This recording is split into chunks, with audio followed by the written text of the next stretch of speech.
Fingers by Paul Campiche. Soft hands caress supple skin, and the dance slowly begins again.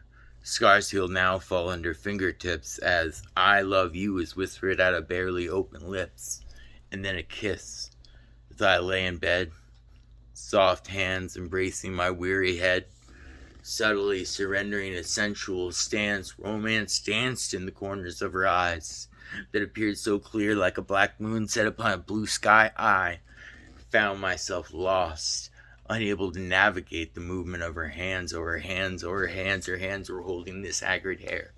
Her hands were holding this harbinger of hedonism, as if I were a child. And a silky smile parted my lips as my mind began to do tricks. It flips and sits on the precipice of embracing non-existence, that is, on a bridge with the insistence that the ground below holds so much more than the life above. She said it comes down to love. She said it's not what lies in ground so deep that will provide the answers that you seek, for while the grave has plans for you and me, we have yet to go to sleep. And as fingers tapped tender muscles, tracing the deformed form of my spine, I was suddenly trapped in a prison of my own mind with no exit in sight, and she cried for me often because I never cried enough.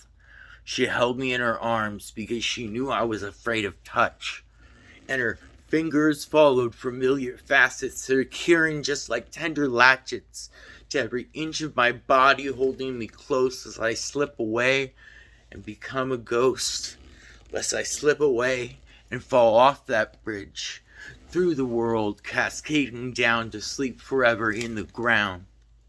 She said, "You can go, but I want you to stay, because you should know, before you stray, past the life that we have made unto a lonesome grave, that it will not only be you who dies, but a deep part of me inside. I will never truly feel alive if you decide to die. I love you, so don't leave me behind." Tears started plummeting, falling. Despite my efforts, I began bawling.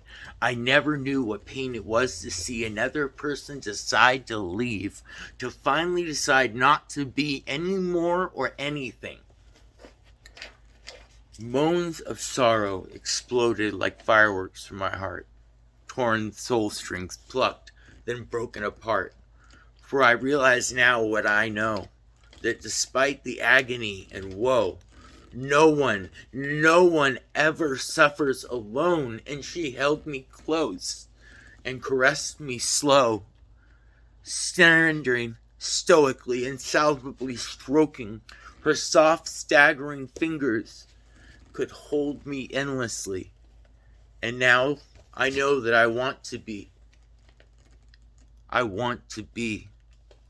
I have finally found my peace.